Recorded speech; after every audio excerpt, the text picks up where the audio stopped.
Hola mis queridos amigos de YouTube, soy Cami Colmenares y en este video te voy a estar enseñando cómo ocultar la foto de perfil en WhatsApp. Eso es para aquellas personas que no quieren que nadie vea su foto de perfil, incluyendo sus contactos. Acompáñame. Bueno, lo primero que vamos a hacer sería irnos a menú. Vamos a buscar donde dice WhatsApp.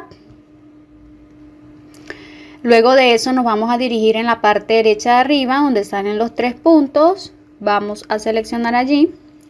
Allí nos van a salir una serie de opciones, la cual vamos a elegir la última donde dice ajustes. Luego de eso vamos a entrar donde dice cuenta. Allí nos van a salir otra serie de opciones. Vamos a seleccionar la primera donde dice privacidad.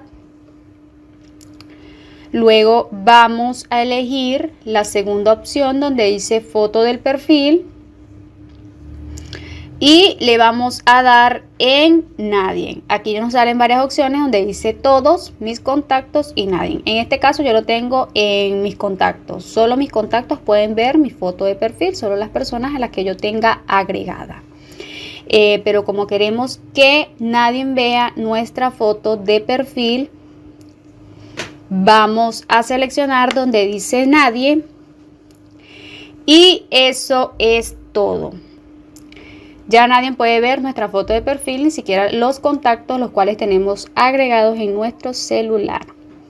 Bueno mis amigos, esto fue todo, espero y les haya gustado el video. No se te olvide estarme apoyando con un me gusta, dejando un comentario, suscribiéndote en mi canal, tu canal. Hasta la próxima, bye.